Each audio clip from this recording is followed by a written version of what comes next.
Ok, entonces vimos la clase anterior, todo lo que era los tiempos de primera pasada y hoy vamos a empezar con las cadenas de Markov en tiempo continuo. ¿Cuál es la diferencia principal con las anteriores?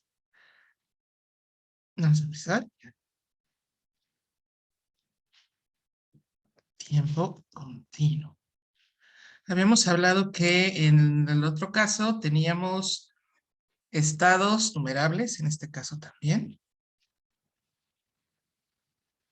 y también mutuamente excluyentes. O sea, básicamente un estado, los estados de estas cadenas, pues tenemos como un número finito y además entre sí son mutuamente excluyentes. Pero en este caso, tenemos que como el tiempo es continuo, o sea, no existe como el tiempo 1, tiempo 2. Entonces, las probabilidades de transición son, este, son variables en función a los estados, ¿no? Y a los, y al tamaño del intervalo. Entonces, básicamente vamos a tener unas probabilidades que son funciones de los estados, igual que en los otros casos, pero también van a ser diferentes de acuerdo con, pues, el tamaño del intervalo de tiempo, ¿no? Vamos a ponerlo aquí específico. ¿Y qué otra cosa es importante? También es importante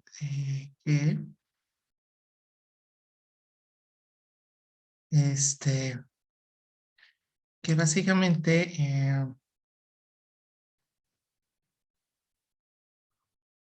que tenemos matrices de transición. O sea, antes teníamos unas matrices de transición que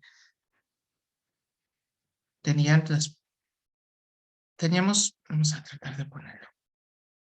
Esas dos serían las dos importantes, ¿no? En este caso, no tenemos tiempo 1, tiempo 2, sino que el tiempo lo consideramos como un intervalo. Y por tanto, las probabilidades son de manera muy parecida a las anteriores, pero las probabilidades de transición también están en función del tamaño del tiempo. Vamos a ponerlo como algo así, sería P y J igual, sería una P, pero que es función del estado anterior, ¿no? Del I y de T. Vamos a ponerle algo así. Vamos a ponerle mejor una S. S es probabilidad de estar en el estado anterior. Y T, pues sería un tiempo. ¿Ok? De manera parecida al caso discreto, también podemos poner todas las probabilidades de transición en una matriz de transición. Entonces, en este caso, pues es igual. Nada más que en este caso, pues tenemos como, perdón, ese sería otra cosa. Ese sería, vamos a ver, ignoren esto. Estoy diciéndoles una tontería. Ese es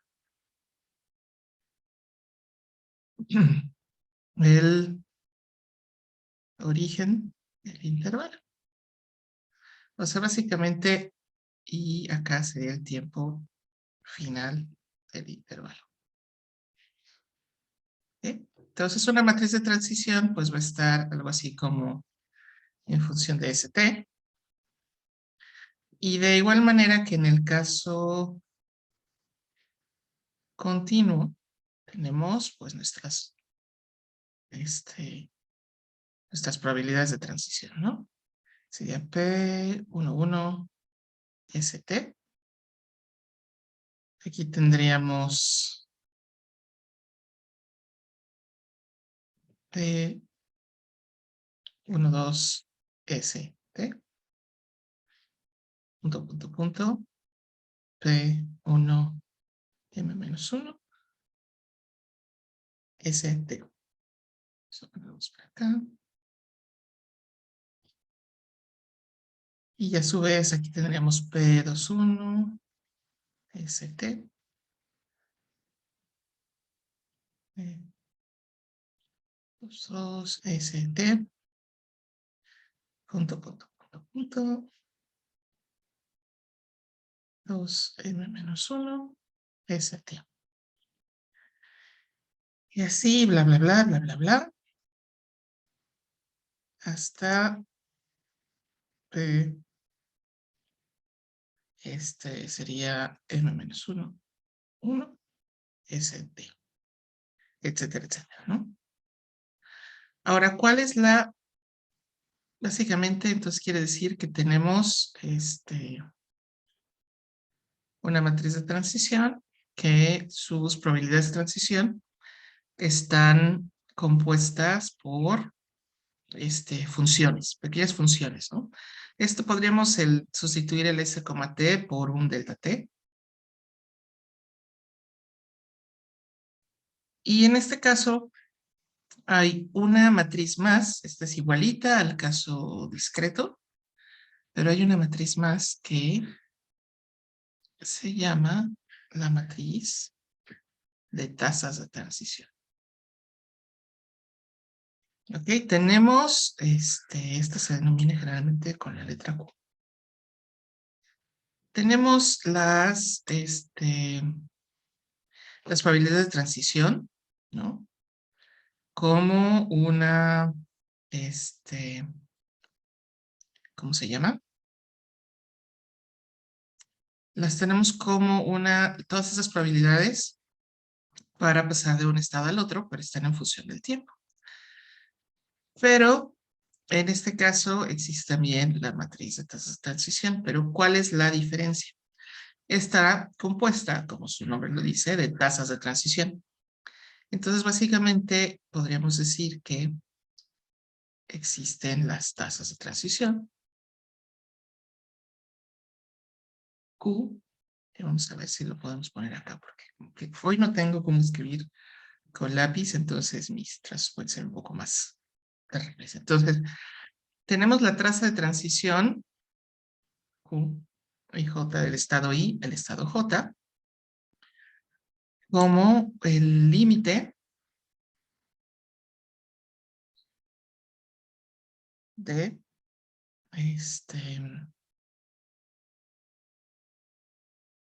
de P y J delta T. Aquí vamos a poner, le voy a poner una D mayúscula en lugar de la T, de la delta, un poco para no escribirla, todo esto entre delta T, cuando delta T se aproxima a 0. O sea, básicamente lo que hacemos es, podemos sacar podemos derivar, ¿no? Que es básicamente lo que estamos haciendo, esta probabilidad de transición por entre delta T y obtenemos una tasa de transición. ¿Okay? Entonces, cuando los estados son diferentes, pues es esto. ¿Ok? Y cuando el estado es el mismo, esta sería la tasa de permanencia.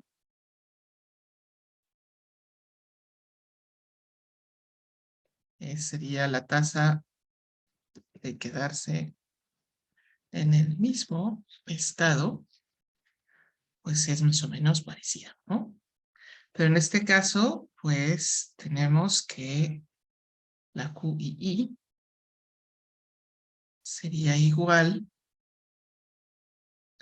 al límite, de P y I delta T menos 1. Vamos a ponerle por acá un corchete. Bueno, ya está igual. Todo esto entre delta t cuando delta t se aproxima a 1. Y básicamente esto es igual a, a la suma de todos los, es menos, perdón, menos la suma de todos los Q y J. ¿Ok? Bien, entonces, ¿por qué este es negativo? Si la tasa de permanencia quiere decir que la probabilidad de, digamos, la derivada de la probabilidad de quedarse en el mismo estado sería negativa, ¿no? Y básicamente es negativa porque estamos hablando de cómo va cambiando la probabilidad de unas cosas, ¿no? Entonces, es negativa porque se imaginan. ¿Alguien tiene una idea? O sea, si las tasas de transición implican cómo va cambiando la probabilidad de transición a lo largo del tiempo. La tasa de permanencia, que es de quedarse, que es como una tasa de transición, pero el caso especial que es quedarse donde están, va cambiando su probabilidad y haciéndolo como cada vez, es cada vez más pequeña. ¿Por qué? ¿Qué le suena? ¿Por qué la tasa de permanencia sería negativa? ¿Por qué cada vez sería más pequeña? Esto es así como muy budista. ¿Nadie? Bueno, básicamente cada vez es más pequeña porque la probabilidad de no cambiar cada vez es más pequeña con el tiempo, conforme el tiempo avanza. Ok, vamos a ilustrar esto con ustedes. Ustedes por ahora son estudiantes, ¿no? Por ahora, ¿no? En 2022 son estudiantes. ¿Cuántos de ustedes creen que van a seguir siendo estudiantes de licenciatura en el 2025? Cada vez menos, ¿no? Si hacemos un fast forward al 2030, ¿cuántos de ustedes van a seguir siendo estudiantes de licenciatura? Pues espero que ninguno de ustedes, ¿ok?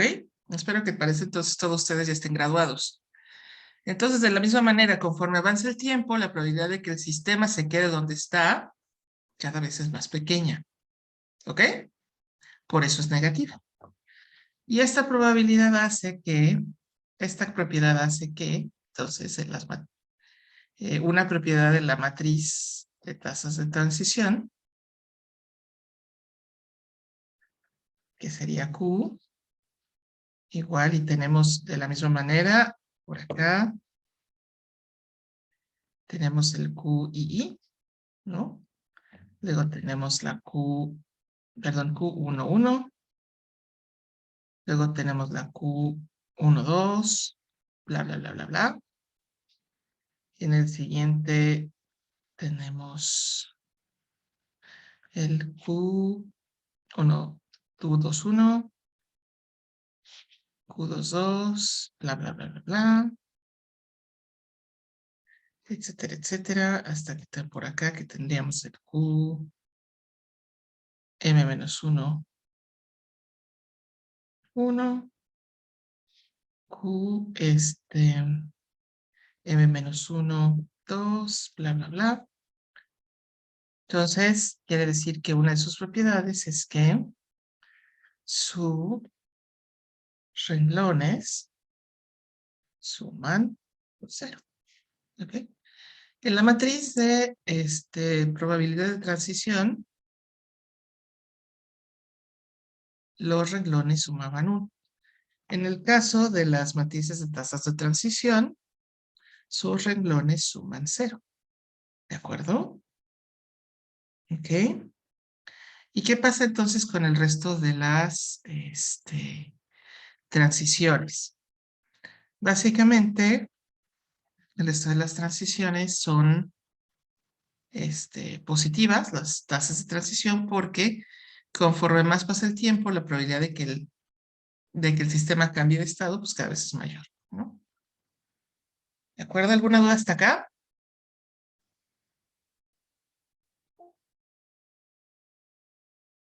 ¿Ninguna? Profesora, Sí, dime, Fidel. ¿me podría repetir lo último que dijo de lo positivo? Ok. Las tasas de transición de quedarse en un solo estado son negativas porque conforme pasa el tiempo, la probabilidad de que no haya cambiado de estado cada vez es menor.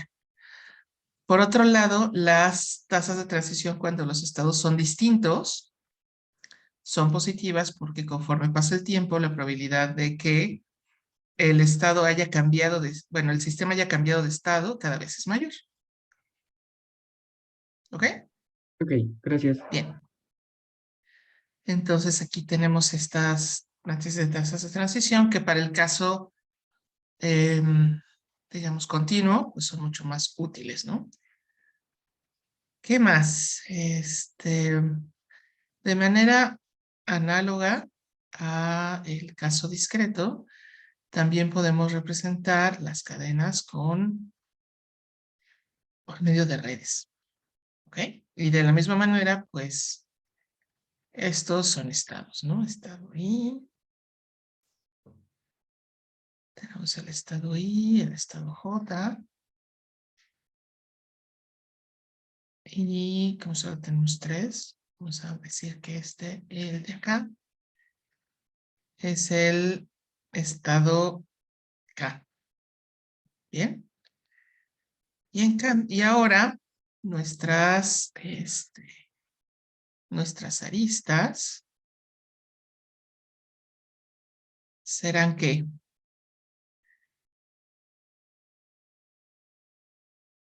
en este caso las aristas, en vez de poner sus probabilidades de transición, vamos a poner las tasas de transición, ¿no? Entonces tenemos IJ, acá tenemos la QJK,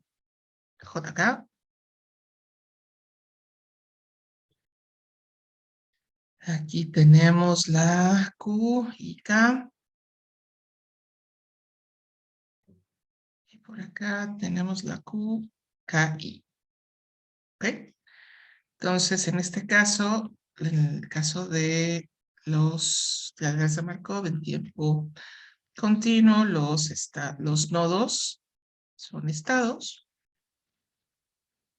y las aristas son tasas de transición. ¿De acuerdo? ¿Qué más podemos, ok, aquí tenemos esto.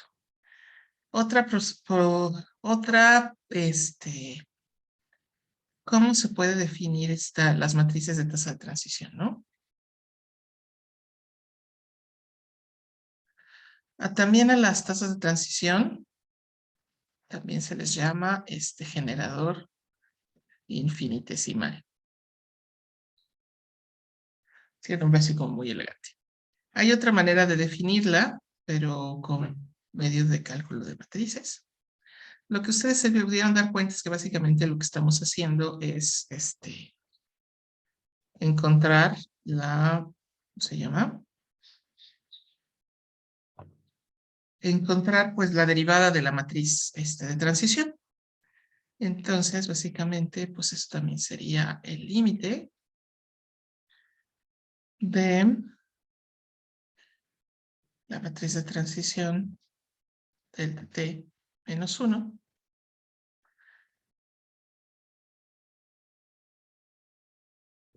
y todo esto entre cuando delta t se acerca a 0, lo voy a poner por acá abajo, y básicamente Todo esto sería entre delta t. Ahí.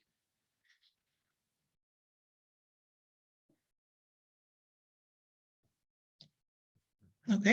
Entonces sería como definir esto de manera, ¿qué será? De cálculo, ¿no? Tenemos aquí la misma definición. ¿Ok? Entonces ya sabemos que todas sus filas, todos sus renglones suman 0. Y que podemos representarlo a través de, ¿cómo se llama? De una red también. ¿Qué le pasa entonces a las ecuaciones de Chapman-Kolmogorov? Que básicamente en el caso anterior era cómo encontramos las probabilidades cómo encontramos estas probabilidades de transición a más de un paso.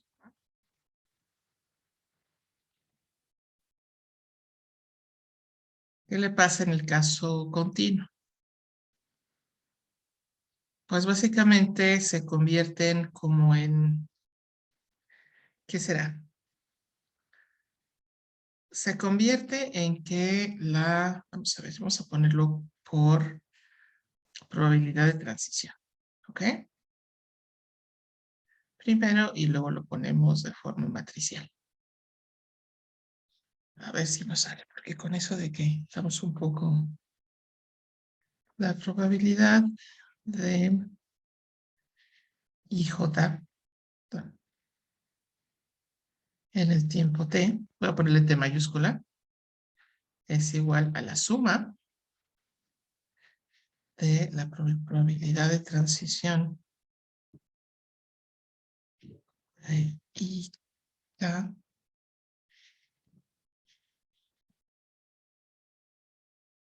Esto es t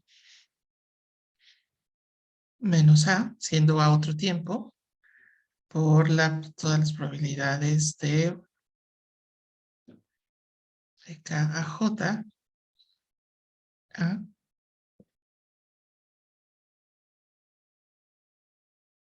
ok, y todo esto es una suma. Vamos a ver si me sale por acá. Una suma, ok. Entonces, si sumamos todas las transiciones, más o menos la podemos encontrar, ¿ok? Y básicamente el asunto es que,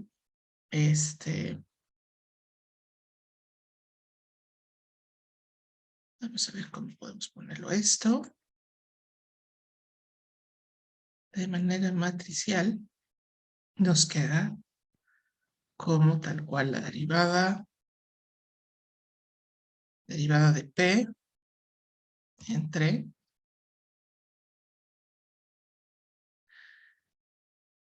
aquí me falta en función de T,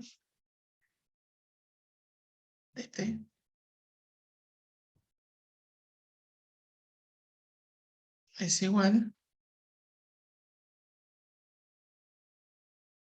a Q por la P de D, ¿ok?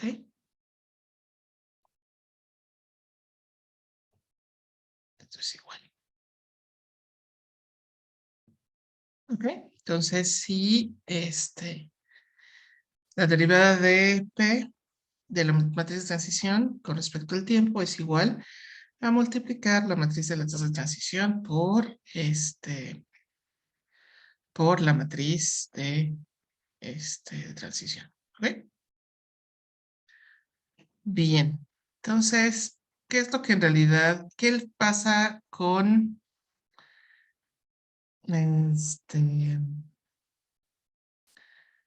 cómo podemos encontrar los diferentes estados? O sea, ya habíamos visto que en el caso de los discretos, vamos a poner por acá,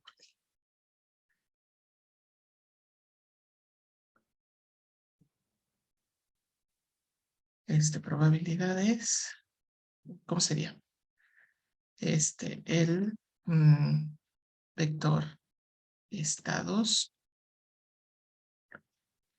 Entonces, de la manera interior, con el caso discreto, lo que hacíamos era que multiplicábamos la matriz de transición por sí misma, según dependiendo del número de estados. Pero en este caso no tenemos, pues no tenemos, digamos, no podemos elevar la matriz, ¿no? Porque el tiempo, en lugar de ser como pulsos, se convierte en un intervalo, ¿ok?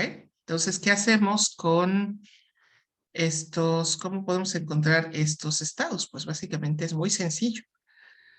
En este caso tendríamos, a ver, vamos a ver cómo lo podemos poner. Tendríamos nuestro, es que tengo letras griegas. Bueno, a ver si lo puedo poner porque acá tenemos nuestro pi en tiempo t es igual a pi en el tiempo cero. Este es igual que en el caso discreto por la matriz de transición, y como todas las probabilidades están en función a este intervalo de tiempo, pues lo encontramos ese intervalo de tiempo y lo pues multiplicamos. O sea, es mucho más sencillo que en el caso discreto, creo, ¿no? Y ¿cómo podemos encontrar el estado estable?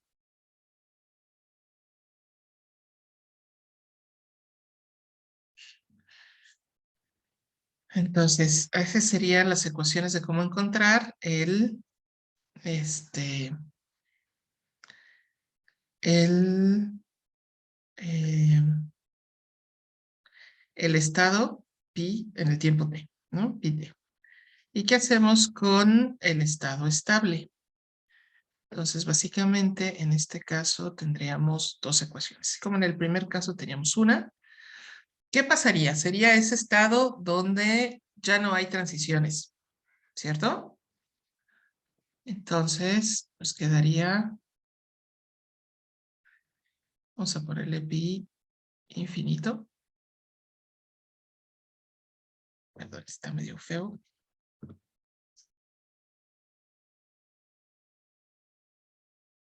Porque sería la cosa de transición es igual a 0. No hay más transiciones, pero recuerden que necesitamos a veces cierto auxilio para no tener problemas lineales, y en este caso es pi por e, que sería como una matriz de puras variables de Euler, sería igual a 1. Y con estas dos juntas podemos encontrar el estado estable. Bien, y a todo esto en realidad, ¿qué otra cosa, qué otra cosa nos interesa de este tipo de cosas? Profesora, Sí, dime. ese de pi es igual a 1. Ujú, Ok. exacto. Pi por multiplicado por e es igual a 1.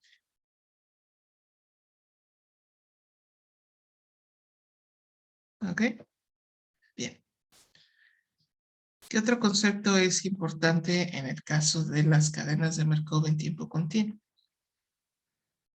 Una cosa que se llama, así como en el caso discreto teníamos tiempos de primera, pasada y demás, en este caso tenemos una cosa que se llama tiempo de permanencia.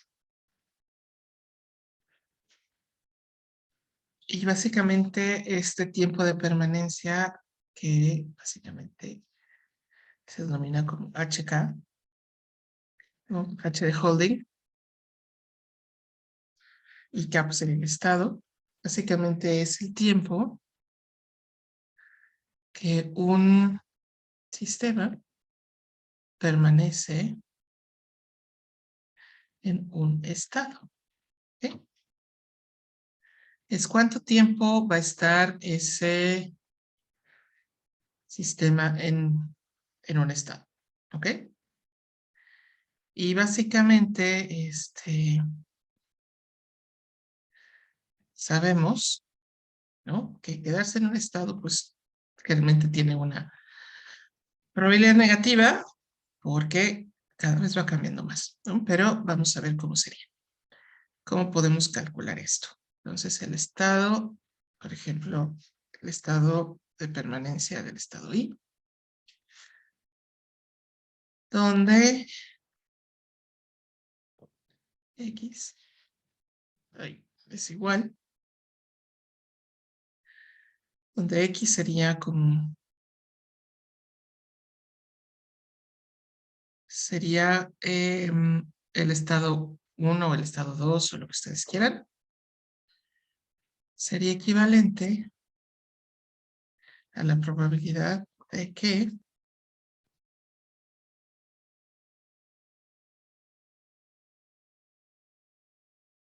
I menor o igual a X. Y esto es equivalente a 1 menos la exponencial de Q y X.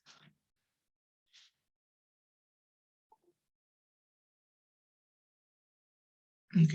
Entonces, básicamente, para poder calcular el tiempo de permanencia, pues empezamos a usar estas probabilidades que tienen pinta, no sé ustedes, pero me parece que tienen pinta de una distribución exponencial. ¿Ok? Bien. Ok, entonces, ¿qué otras cosas necesitamos? Vamos a hacer digamos, el caso que nos interesa, que nos va a servir, es unos procesos especiales que se llaman procesos de nacimiento y muerte. ¿Ok? Pero antes, ¿alguna duda hasta acá?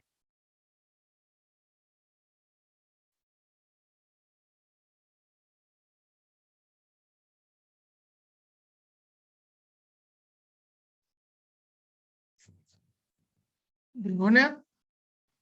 Ok. Entonces, los procesos de nacimiento-muerte describen sistemas donde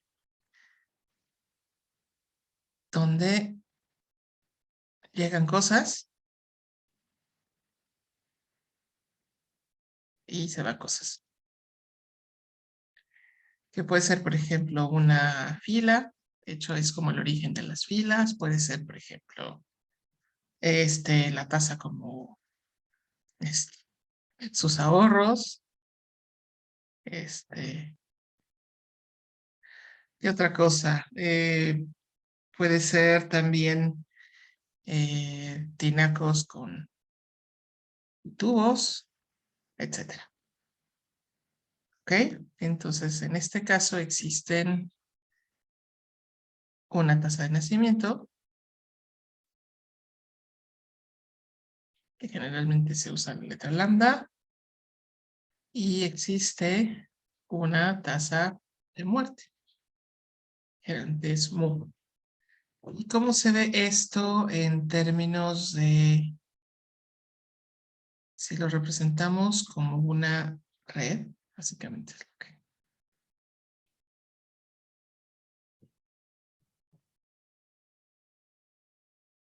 tenemos aquí una serie de estados y en este caso básicamente podemos contar lo que hay ahí, ¿no? De hecho, ese es el chiste, que lo empecemos a contar. Tenemos un 0, tenemos un 1,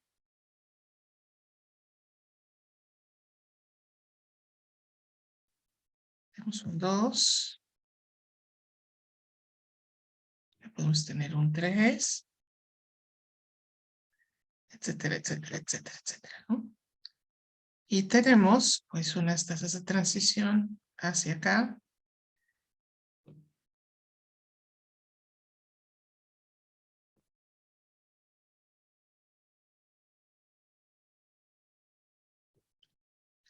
Con nuestras tasas de nacimiento, lambdas. Pero también existen las tasas de muerte o de retiro, que se denominan mu.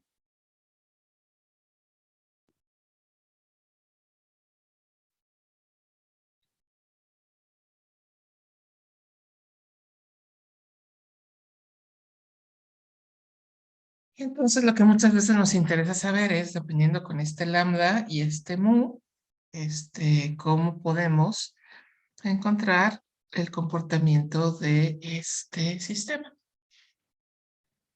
Ok, entonces, básicamente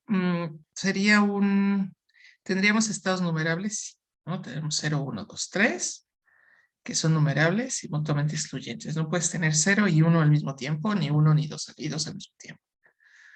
Ese tiempo continuo sí, y estas, como les dije, son las tasas de nacimiento y tasas de muerte, ¿no? Si tú tienes una población y va naciendo, pues va aumentando, pero también la gente se muere y entonces, pues, va para atrás.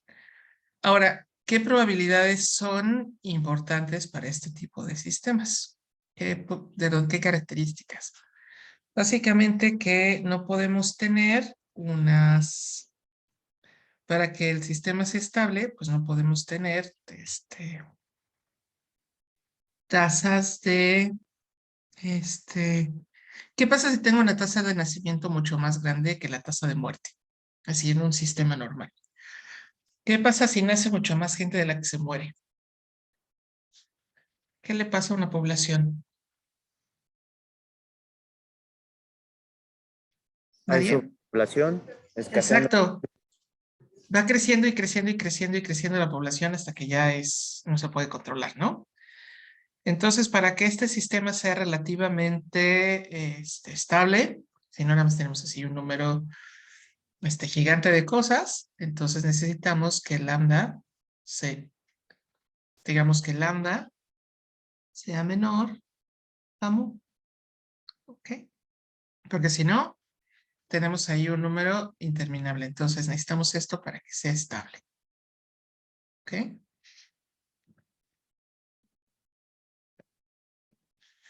Si no, pues pasa lo que pasa si no tenemos el metro cuadricular, ¿ok? Muchísima gente y ya se vuelve incontrolable. Aunque eso no pasa siempre.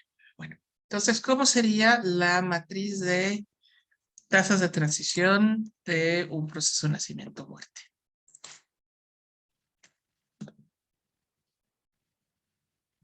Profesora, Sí, dime, Fidel.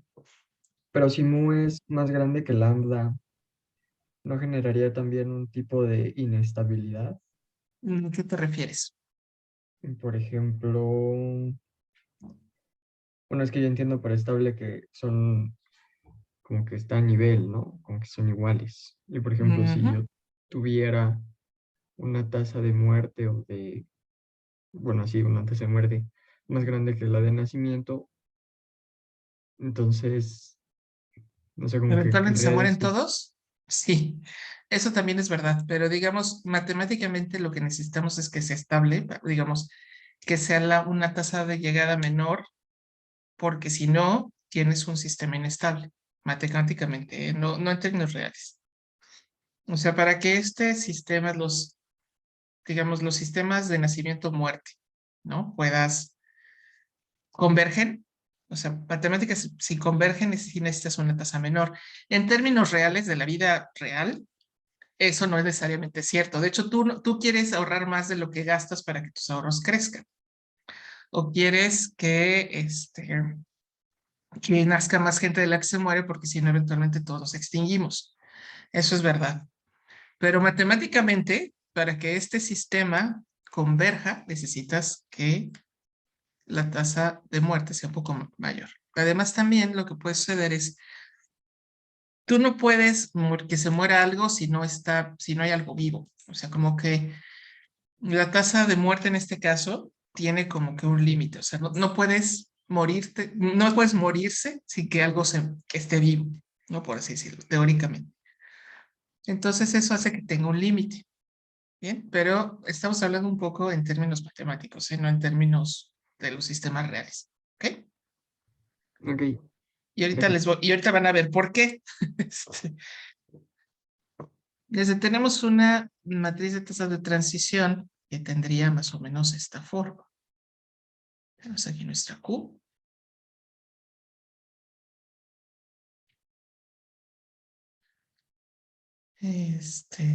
Q igual Y tendríamos por acá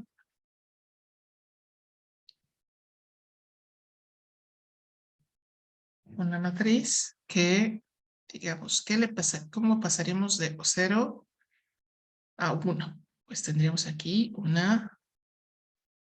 De 0 a 0, pues no podemos tener nada, ¿no? Aquí tenemos de 0, 1, 2. De 0 a 1, pues tenemos una lambda. Y al resto, pues no podemos pasar, ¿no? Como que no hay una transición directa. 0, 0, 0. De 1 a 0, pues menos, no, perdón. Tenemos 1. De 1 a 1 tenemos 0. Y de 1, perdón, de 1 a 2 tenemos lambda. Y el resto, pues 0, 0. De 2 a 0 tenemos 0. De 2 a 1 tenemos mu. De 2 a 2 tenemos 0. Y aquí tenemos lambda. Ok, etcétera, etcétera, etcétera, etcétera. Así de manera infinita.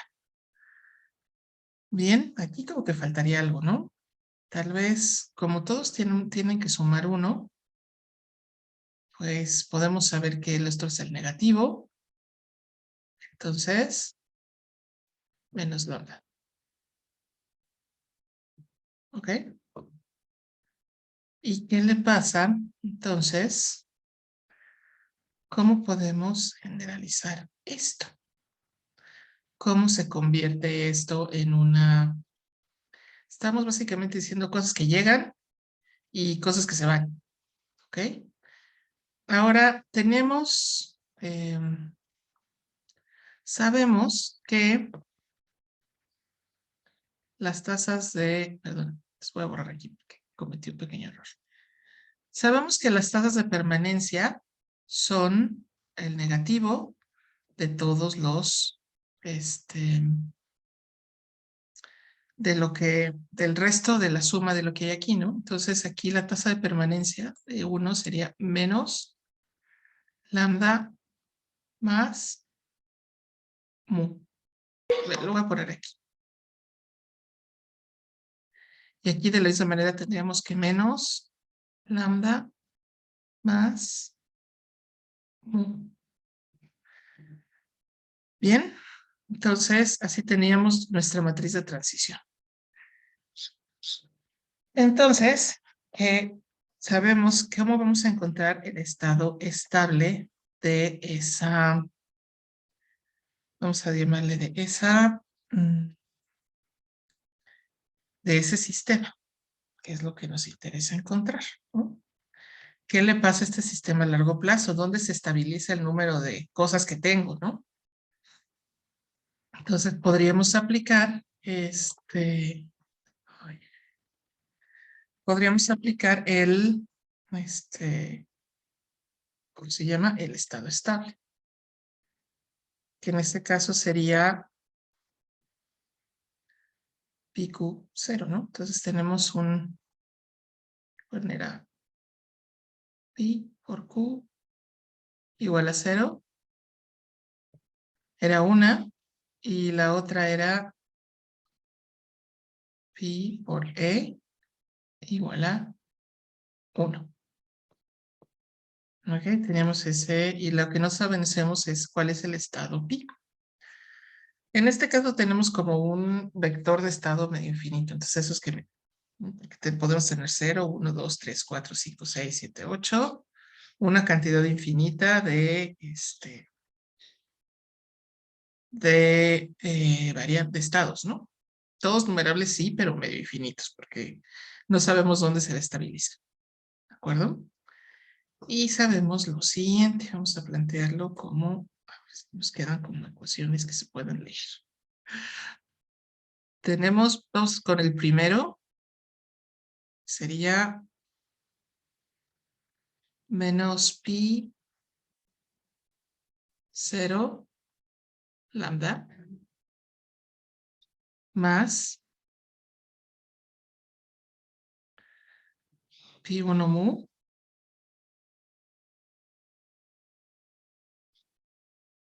es igual a 0.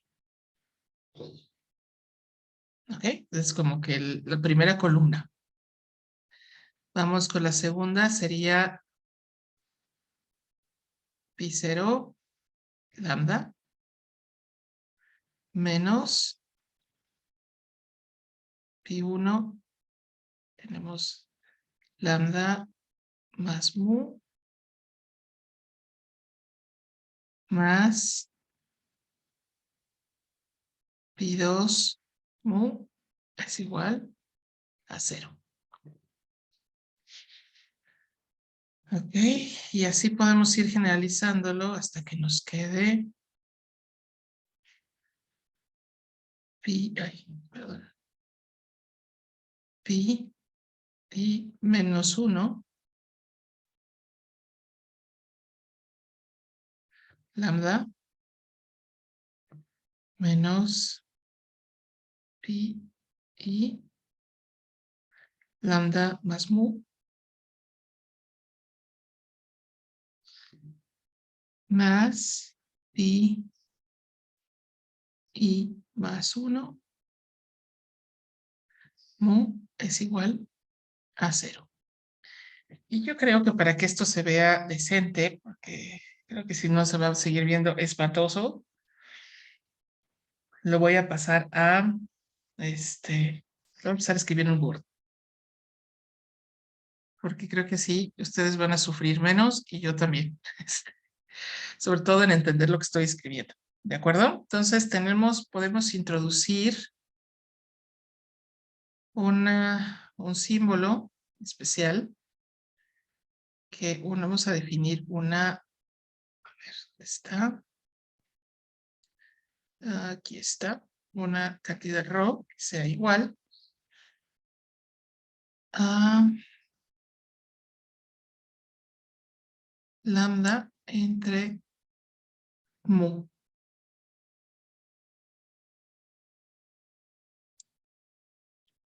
¿Ok?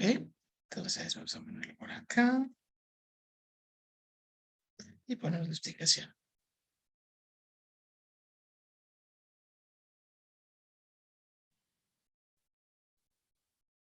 Y por tanto, si simplificamos las ecuaciones que teníamos, ¿no? Nada más para recordar cuáles eran. Estas que tenemos acá, las vamos a poner todas en términos pues, de las pis, ¿no? Entonces, vamos a empezar a ponerlas como debe de ser. Entonces, tenemos una primera,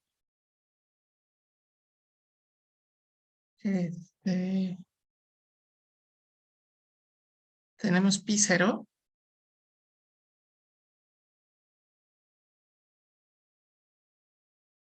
que era el primero, es igual a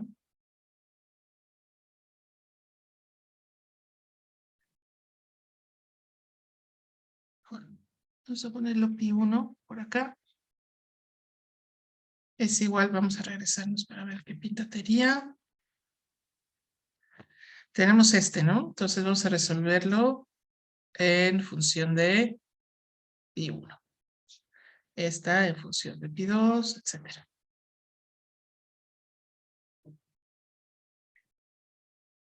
Entonces pi 1 es igual a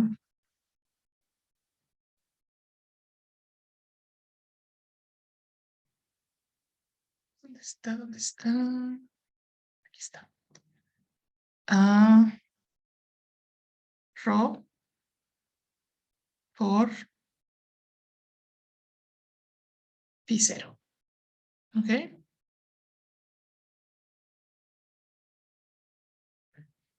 ¿Qué le pasa a la siguiente?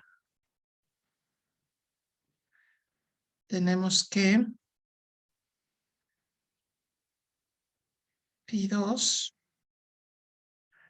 es igual a 1 más ρ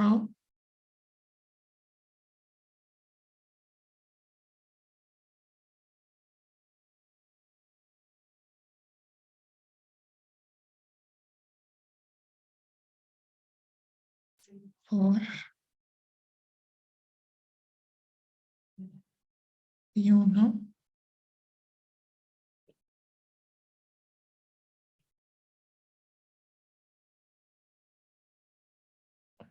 menos rho pi0.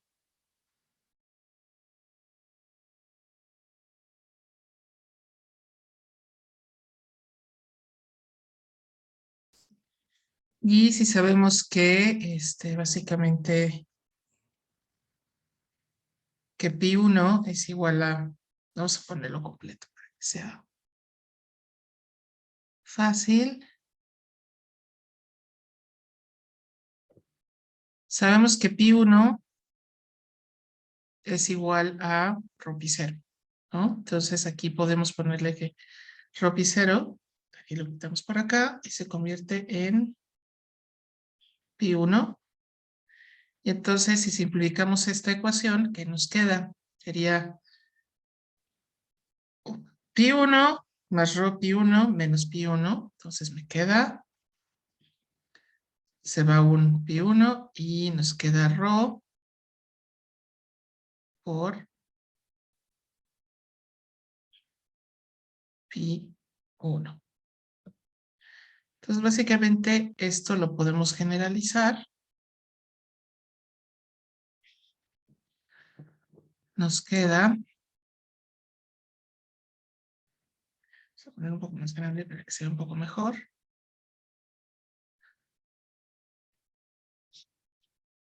Me queda como pi y más 1 es igual a rho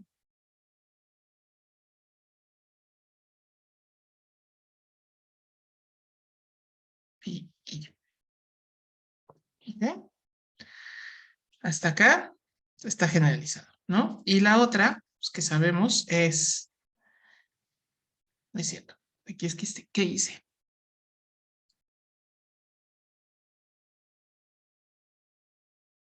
Aquí lo puse un poco mal. Y esto, no, sí lo puse bien. Y esto es igual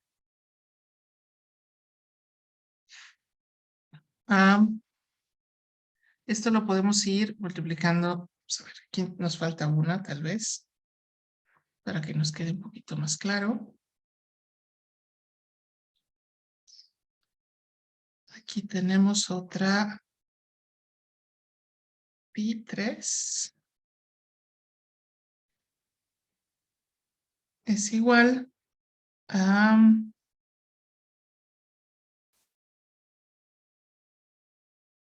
que sería 1 más rho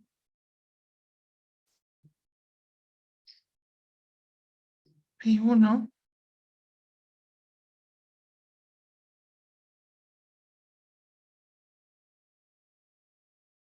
menos, quedamos así, rho pi1. Esto es igual a, igual tenemos, lo volvemos a multiplicar y tenemos, ahora lo vamos a poner en función de esto que sería igual. Aquí me faltó un cachito. En el de arriba, si tenemos rho pi1 y sabemos que pi1 es rho pi0, entonces podríamos decir que es equivalente a rho pi2 es igual a pi0. ¿Ok? Entonces aquí tenemos lo mismo, la misma forma. Entonces tenemos rho pi2 que es igual a rho al cuadrado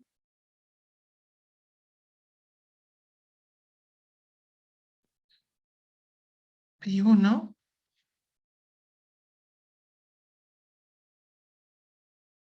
es igual a rho al cubo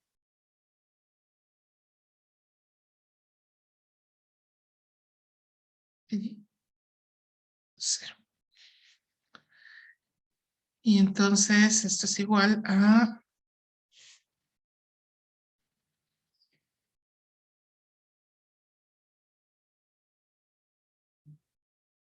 rho a la I más 1. Todo esto por pi 0. Ok, ya tenemos entonces aquí la ecuación. Ok. Entonces, tenemos que, para encontrar el estado, bueno, la probabilidad del estado I más 1, necesitamos elevar rho, que sería la tasa de llegada entre la tasa de muerte a la I más 1, y eso multiplicarlo por la probabilidad del estado 0. ¿Ok? Entonces tenemos la primera ecuación. La segunda ecuación implica, sabemos que la suma de todos es igual a 1, ¿no? Esa es como la definición del vector del estado estable. ¿Y eso qué significa? Eso significa entonces que la suma de todos, quedamos que la suma de todos los pi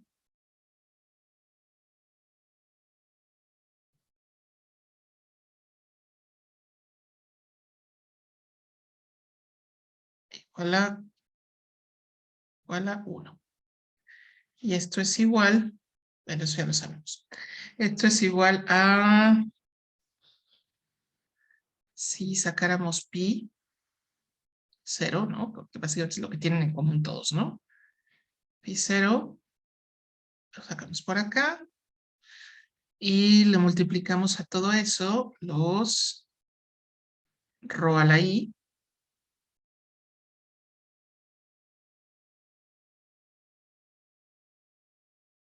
Y entonces, aquí viene una cosa que les había comentado, ¿no? Rho a la I. Y todo esto es igual a 1.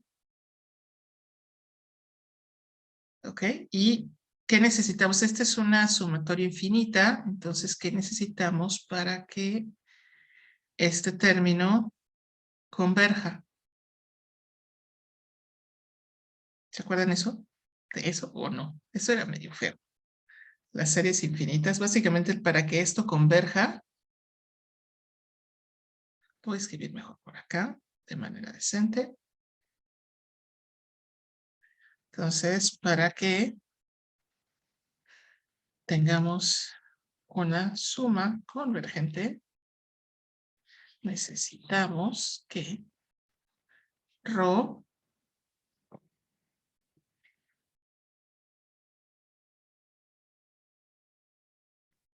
sea menor a 1, ¿no? Porque si es mayor a 1 y mayor o igual a 1, entonces tenemos una sumatoria divergente, ¿cierto? Y si es divergente, si es convergente, entonces podemos encontrar que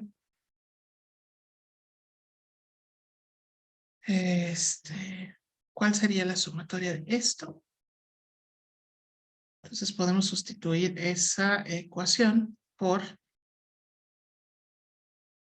pi 0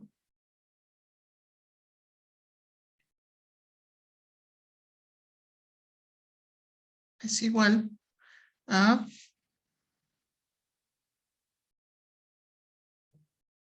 1 menos rho. Eso siempre lo hemos sabido, ¿no? Y también, por tanto,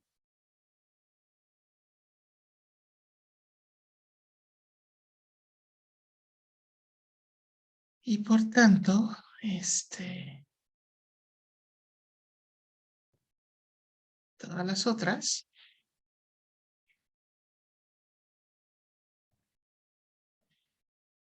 sería 1 menos rho por la definición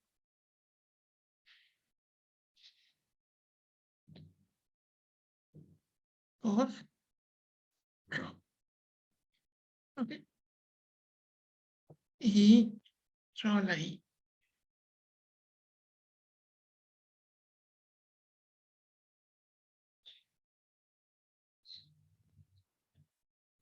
Ok, y así podemos encontrar el resto de las probabilidades de que sea 1, 2, 3, 4, 5, 6, 7, 8. ¿De acuerdo? ¿Alguna duda por acá? ¿Ninguna? Ok. Entonces, voy a detener la grabación.